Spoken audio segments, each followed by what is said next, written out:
এইটুকু video clip দেখেই তোমরা নিশ্চয়ই আন্দাজ করে নিয়েছো আজকে আমাদের ডেস্টিনেশন কোথায়। খুব মজা করলাম প্রচণ্ড, সবাই মিলে একসাথে। আর ঝনকবাবুর মজাটাতেও ছিল আলাদা লেভেলেরই।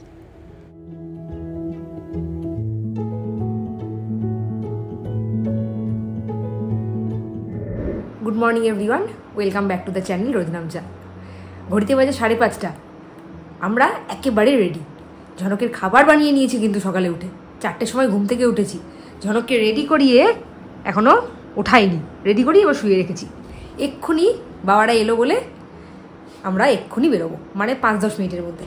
আর এদিকে ঝনকের সকালের ব্রেকফাস্টটা করে নিয়েছি, করে নিয়ে এখানে ঠান্ডা হতে দিয়েছি।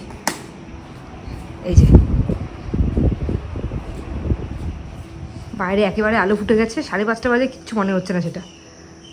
আর এই 5:30টার সময়ও এত বাইরে গরম, মানে ভাবা যাচ্ছে না। সকালে যদি এরকম গরম হয়, দুপুরে যে কী হবে ভগবানই জানে। রাকেশ রেডি হয়ে গেছে, এক্ষুনি বেরোবো। ভোর 5:30টার সময় বাবা গাড়ি নিয়ে হাজির আমাদের বাড়ির সামনে।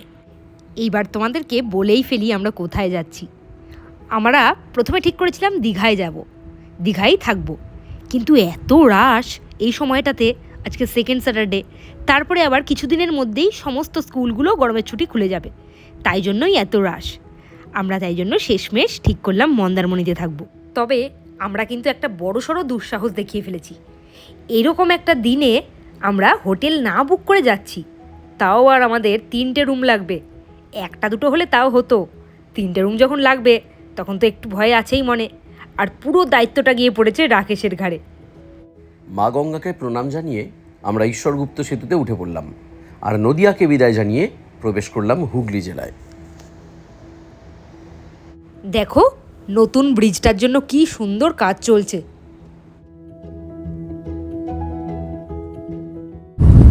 সকালে ঘুম থেকে উঠে কেউ কিছু খায়নি, একদম মোক্ষম সময় বিস্কুটটা পেয়েছি হাতে। তারপর আবার এই বিস্কুট হলে নাও তোমার আরেকটা।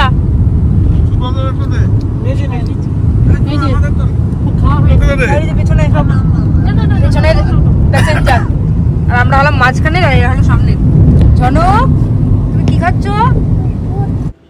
এবারে তোমাদেরকে বলি আমরা কে কে যাচ্ছি। আমি, রাকেশ আর ঝনককে তো তোমরা সবাই চেনো, আর বাবা আর মাকেও তোমরা চিনে গেছো। তার সাথে যাচ্ছে আমার দিদা, আর যাচ্ছে বাবার এক বন্ধু। এতে কিন্তু একটা মজার ব্যাপার আছে। এই কাকু হলেন বাবার বন্ধু, আর কাকিমা হলেন মায়ের বন্ধু। ঝনককে তো সকাল সকাল ঘুম ভাঙিয়ে দিয়েছি, ওই জন্য এখন গাড়ির মধ্যে একটা পাওয়ার ন্যাপ নিয়ে নিচ্ছে। আর খুব রোদ আসছিল, ওই জন্য পাখাটা দিয়ে ঢেকে রেখেছি ওর মাথাটা, যাতে মাথাটুকু অন্তত সেফ থাকে। সবারই ঘুম পেয়ে গেছে, একজন ঘুমোচ্ছে তো একজন হাই তুলছে, সবাই ঝিমোচ্ছে। আসলে সবাই তো সকাল সকাল উঠেছে, সকাল সকাল না ভোরবেলা উঠে গেছে সবাই, তাই জন্যই ঘুম পেয়ে গেছে। তবে আমার কিন্তু গাড়িতে উঠলে খুব একটা ঘুমটুম পায় না, আমি পুরো রাস্তাটা এনজয় করতে করতেই গেছি। এখন দেখছো বাইরে রোদ উঠেছে ঠিকই, কিন্তু আজকের ওয়েদারটা কিন্তু বেশ ক্লাউডি ছিল, আর তাই জন্য আমাদের খুব একটা কষ্ট হয়নি। পেছন থেকে কেক সাপ্লাই হচ্ছে।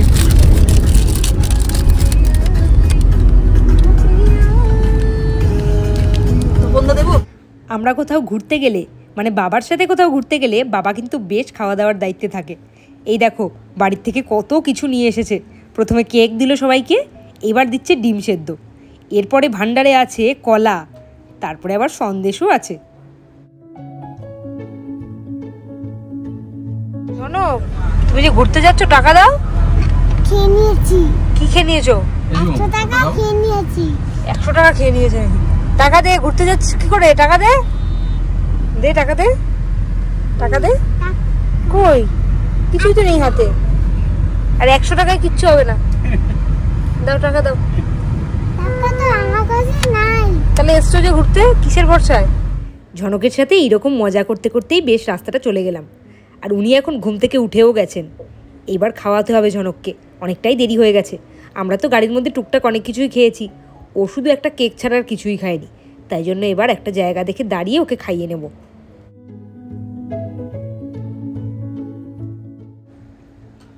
দীঘা ঢোকার আগেই কাথির কাছাকাছি।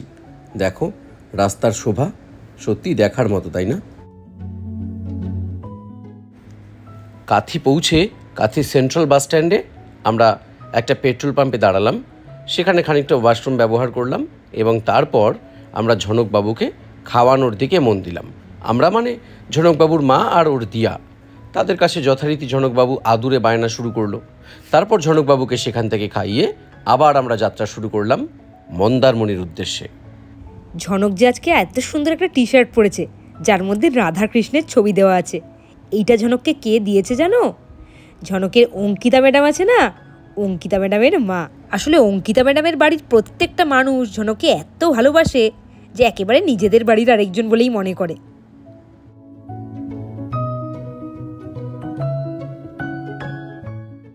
আমাদের যেই সময়ে পৌঁছানোর কথা ছিল আমরা কিন্তু তার আগেই পৌঁছে গেছি, আর পৌঁছেই আমাদের গাইড চলে গেছে হোটেল খুঁজতে। আর আমরা সবাই গাড়িতে বসে এখন ওয়েট করছি কতক্ষণে হোটেলে রুম পাওয়া যায়।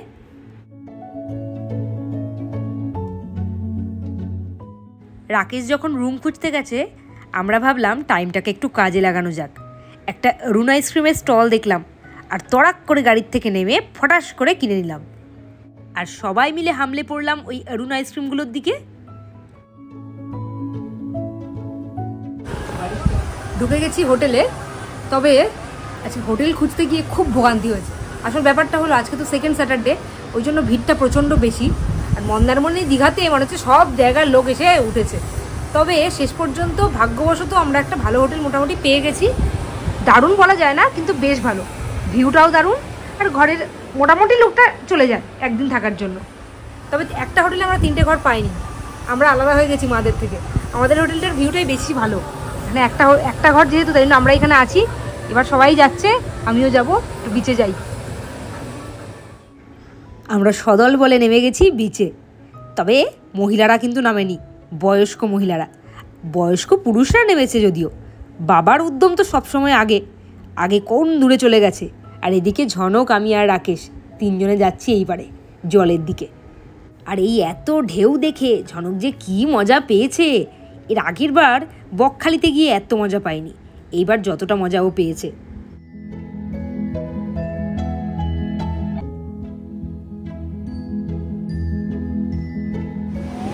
কি ভালো লাগছে এখানে এসে, দারুণ লাগছে। আর আমাদের হোটেল মানে বাবা ঝনকের জল ছেটায় না। ঠিক আমাদের হোটেলটা শুধু দেখো, ওই ঘরটা আমাদের এত কাছে কখনো থাকিনি এর আগে। কি ভালো লাগছে জানো, তাই না? আমার হাত ছাড়বে না কিন্তু। সামনে দেখো, একটু ঢেউটা দেখাও। আমরা দীঘা আগে খুব ভালো করেছি। দারুণ প্ল্যান হয়েছে মন্দারমণি এসে। আর মন্দারমণি এসে এত সুন্দর বিচের পাশে হোটেল পেয়ে গেছি। লাকিলি একটা রুম পেয়েছি, তাই জন্য মনটা আরও বেশি মানে ভালো লাগছে। দারুণ লাগছে, দারুণ। রাকেশ তো এখন স্নান করবে, আমি করবো না স্নান। আর ওই দেখো বাবা কোথায় চলে গেছে, বাবা সুব্রতদা সব একদম গিয়েই গেছে। জোয়ার বলে জলটা এতটা অব্দি আসছে। আর কি ঢেউ দেখো না। এই যে ঝনককে নিয়ে রাকেশ কোথায় চলে গেছে দেখো। এত ভালো লাগছে। আজকে রোদের তাপটা একটু কম মনে হচ্ছে অন্যান্য দিনের থেকে। আর মারা ওই যে ওখানে বসে আছে। বাবা কিন্তু ওসবের তোয়াক্কা করে না, কোথায় চলে গেছে দেখো।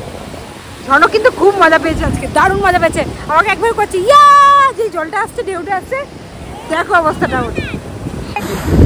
আমরা যা মজা করছি এখানে এসে, আজকে প্রচন্ড মজা করছি।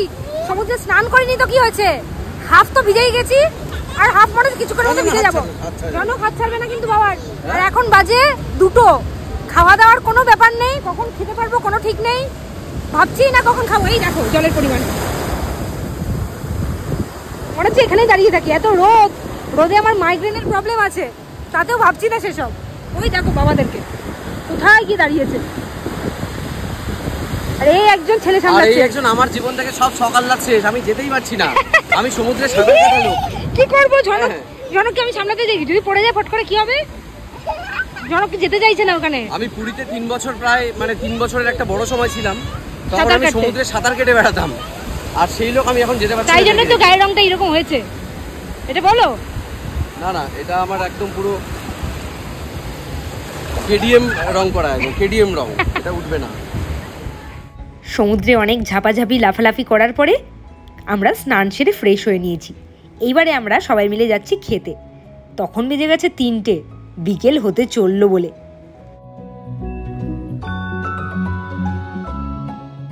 আমরা যেই হোটেলে ছিলাম সেই হোটেলেই ছিল রেস্টুরেন্ট, ওইখানে আমরা অর্ডার দিয়েছিলাম খাবার। আর মারাও এসে গেছে এইখানে, একসাথে এবার সবাই মিলে জমিয়ে লাঞ্চ করব। এই হলো আমাদের হোটেল চত্বর।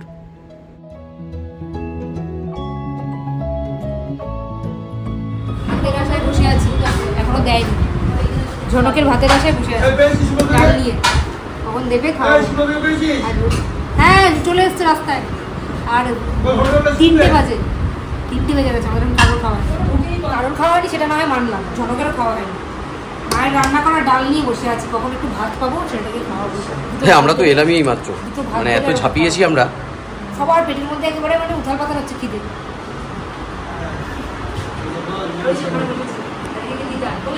আজ দুপুরে আমরা নিয়েছিলাম ভেটকি থালি, রান্নাগুলো বেশ হয়েছিল। আমার এমন অবস্থা, খিদে পেট নিয়েও আমাকে কিন্তু আমার ডিউটি করতে হয়েছে। ডিউটি শেষ হবে তারপর আমি খেতে পারবো, পেটের মধ্যে আগুন জ্বলছে, সবাই খাচ্ছে। আর আমিও ডিউটি না করে খেতে পারছি না, মানে ভিডিওটা না করে দিয়ে। লাঞ্চ সেরে আমরা এসে গেছি হোটেলের রুমে, আর হোটেলের ব্যালকনি থেকে ভিউটা এত সুন্দর, মনে হচ্ছিল এইখানেই যেন দাঁড়িয়ে থাকি। কিন্তু এখন একটু রেস্ট নিয়ে নিতে হবে, এক্ষুনি বেরোবো, তাই জন্য এবার শুয়ে নিলাম। 5:30 বাজে, আমরা খেয়ে দিয়ে একটু রেস্ট নিচ্ছিলাম, আবার বেরোচ্ছি এখন মন্দিরের উদ্দেশ্যে, যেটার জন্য দীঘাতে আসা। এখন আমরা কোথায় যাচ্ছি জানো? জানো তো আমরা এখন মন্দির দেখতে যাচ্ছি, তুমি জানো? আর এই সমুদ্রটা দেখলে এখানেই মনে হচ্ছে বসে থাকি। একটু আমার জন্য দাঁড়াও, গেটটাও তো আটকাতে হবে। আজকে আমি বেশিরভাগটাই প্রকৃতিতে বুঁদ হয়েছিলাম। সমুদ্রের ঢেউয়ে বেশ খানিকক্ষণ গা ভাসালাম, আবার এদিকে সমুদ্রের ঢেউ দেখতে ব্যস্ত, আর এখন ব্যস্ত এমন সুন্দর মেঘের ঘনঘটা দেখতে। আর যেটার প্রশংসা করতে হয় সেটা হচ্ছে এই মেরিন ড্রাইভ। এত সুন্দর রাস্তাটা করেছে, মানে বেশিরভাগ রাস্তাই সমুদ্রের পাড় দিয়ে নয়, কিন্তু যতটুকু সমুদ্রের পাড় দিয়ে আছে, মানে তাজপুর থেকে শঙ্করপুর, ওফ লাজবাব রাস্তা, দুর্দান্ত। আর এই গোটা রাস্তাটাই এত সুন্দর আলোকময় এবং সেই সাথে এত সুন্দরভাবে তৈরি যে কোথাও কোনো খানাখন্দ কিচ্ছু নেই। আমরা রাতে যখন ফিরছিলাম সম্পূর্ণ নিরাপদে দারুণভাবে ফিরেছি। ব্রিজটা দেখো কত বড়। এইরকম আরও একটা ব্রিজ আছে এই পথে। মোট 2টো ব্রিজ আমরা পেয়েছিলাম মন্দারমণি থেকে দীঘার পথে। মন্দারমণিতে অনেকে লাল কাঁকড়া দেখতে আসে, এটা হচ্ছে সেই মন্দারমণির লাল কাঁকড়া দেখার জায়গা। অনেকে এটাকে মন্দারমণির মোহনাও বলে। এবার আমরা তাজপুর এরিয়াতে ঢুকে গেছি, তবে তাজপুর সি বিচ আরও খানিকটা। দেখো ফাইনালি আমরা তাজপুর চলে এসেছি। এখান থেকে মনে হচ্ছে রাস্তা শেষ, কিন্তু ডান দিকে টার্ন নিলেই সেই অসাধারণ একটা পথ আমরা দেখতে পাবো, যে পথ চলে যাচ্ছে সোজা শঙ্করপুরের দিকে, একদম সমুদ্রের ধার ঘেঁষে। এই দেখো, এই হচ্ছে সেই রাস্তা। এটাই হচ্ছে প্রকৃত মেরিন ড্রাইভ। ওফ, এই পথে বারবার আসতে ইচ্ছে করবে। যারা এখনো পর্যন্ত এই পথে আসোনি তাদের বলবো এই পথটা একবার অন্তত ঘুরে যেও, সত্যি দারুণ অভিজ্ঞতা হবে।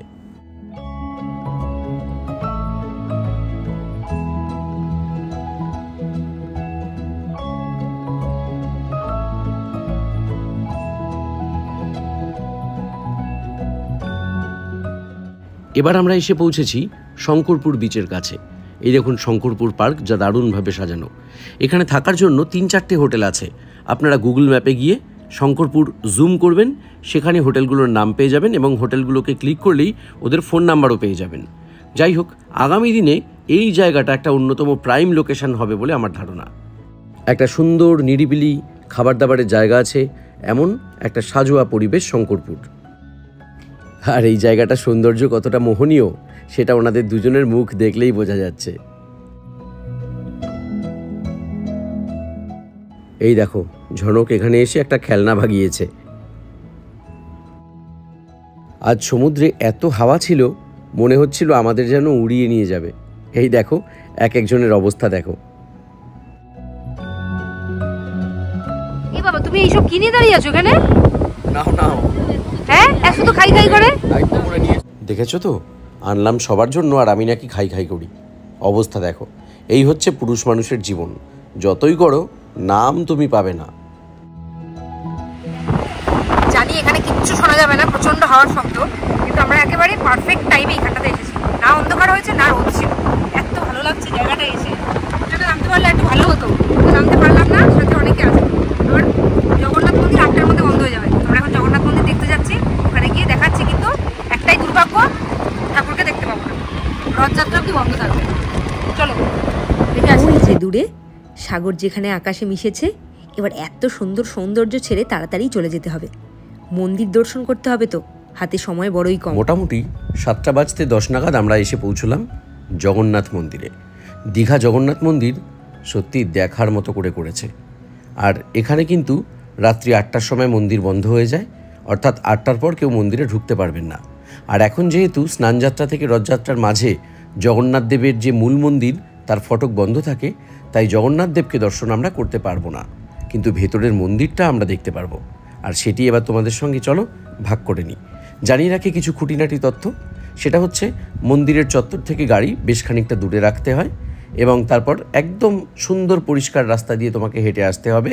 আসার পর নির্দিষ্ট জায়গায় ফ্রি অফ কস্টে জুতো রেখে এবার তুমি লাইন দিয়ে ভেতরে প্রবেশ করবে। তবে জানিয়ে রাখি, দুপুরবেলাটাকে তোমরা কিন্তু অ্যাভয়েড করো, কারণ এখানে খালি পায়ে পুরো ঢুকতে হয় অনেকটা রাস্তা। আর দেখেই মনে হচ্ছিল ফ্লোর প্রচণ্ড গরম হবে। আমাদের সন্ধেবেলায় মন্দিরে আসার ডিসিশনটা দারুণ হয়েছিল, আর সে কারণে আমরা এত সুন্দর আলোকময় পরিবেশও পেয়েছি। এবার আসি দীঘা মন্দির আর পুরী মন্দিরের তুল্যমূল্য বিচারে। পুরী মন্দিরের যে মাহাত্ম্য, তার ধারে কাছে কোনোদিনই আমাদের দীঘা মন্দির আসতে পারবে না, কারণ ওটা একটা পৌরাণিক কাহিনীর সঙ্গে সংযুক্ত। আর তাছাড়াও আমাদের ভারতবর্ষের মূল যে 4টি ধাম, তার মধ্যে একটি ধাম হচ্ছে পুরীর জগন্নাথ মন্দির। আর দীঘা মন্দির আমরা সবাই জানি এটা সম্পূর্ণভাবে একটা নিজেদের উদ্যোগে বানানো মন্দির, তাই এটার সাথে ওটার কোনো তুলনাই হয় না। কিন্তু তুমি যদি বিচার করো দেখনাইয়ের দিক থেকে, তাহলে আমাদের দীঘা মন্দির কিন্তু দারুণ সুন্দর। যেমন সাজানো গোছানো, ঠিক তেমনই তার অন্দরের সজ্জা। সব কিছু মিলে এই মন্দির দেখার জন্য আরও একবার দীঘায় আসা যেতেই পারে।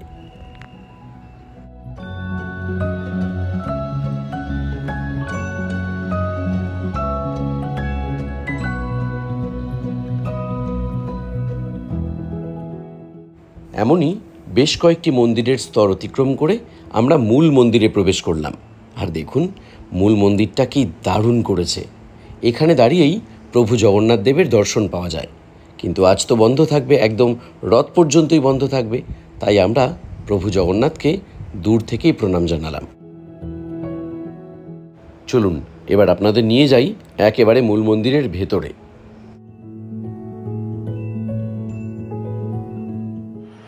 এখানে দাঁড়িয়ে কিন্তু আপনার মনে একটা অদ্ভুত ভাবনা আসতে পারে, আমাদের দুর্গাপুজোর প্যান্ডেলে প্যান্ডেলে যে সিকিউরিটিরা বাঁশি বাজায়, তারাই কি এখানে অ্যাপয়েন্টেড নাকি অন্য কেউ? প্রভুর দর্শন হয়নি যদিও, কিন্তু মন্দিরটা বেশ ভালোভাবে আমরা দর্শন করতে পারলাম। এবার আমাদের পরবর্তী ডেস্টিনেশনে যাওয়ার পালা, তবে তার আগে আরও কিছু ভিডিও থাকলো আপনাদের জন্য। পুরীর মন্দিরেও গেছি, কিন্তু দীঘার মন্দিরে না এলে বুঝতে পারতাম না মন্দিরটা এত বড় করেছে। মানে কয়েকশো কোটি টাকা হয়তো খরচ হয়েছে না এর পেছনে? হ্যাঁ, তা তো হয়েছে। মারাত্মক, মানে এত বড় চত্বর যে আমরা হেঁটে শেষ করতে পারছি না, পুরো মন্দিরটাই পাথরের। এত ভালো লাগছে এই মন্দিরটাতে, মানে বয়স্ক লোকরাও এলে মনে হবে যে একটু বসে যাই, এত ভালো। দীঘা এসেও কিন্তু পুরো একদম ঘুরেছে। ভেতরে বসার যদি সুযোগ নেই খুব একটা, বসে বসে যাওয়ার সুযোগ নেই। এখনো 8টা বেজে গেছে, এখনো লোকজনের ভিড় দেখো। আর আরেকটা কথা বলি, সেটা হলো জগন্নাথ দেবের দর্শন করা যাচ্ছে না এখন, তাতেই এই ভিড়। যখন দর্শন করা যাবে, যেদিনকে রথযাত্রা, সেদিনকে এখানে কী হবে ভাবতে পারছো তো? মানে পদবিষ্ট হতে পারে লোকে, এই অবস্থা। আমরা আগে ভাগে দেখে নিলাম, এটা ভেবেই এসেছিলাম যে এখন দেখা যাচ্ছে না, যেহেতু একটু ভিড়টা কম হবে। ভিড় কম দেখলাম না, ভালোই ভিড় দেখলাম। জনক কেমন দেখে জিজ্ঞেস করো একটু জনককে। তোমার কেমন লাগলো বাবা মন্দির?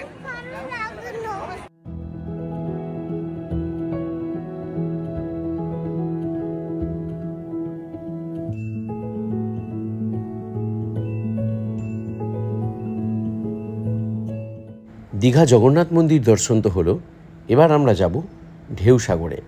আমাদের সাথে যারা এসেছেন তাদের বেশিরভাগই ঢেউ সাগর দেখেনি, তাই এবারের গন্তব্য ঢেউ সাগর।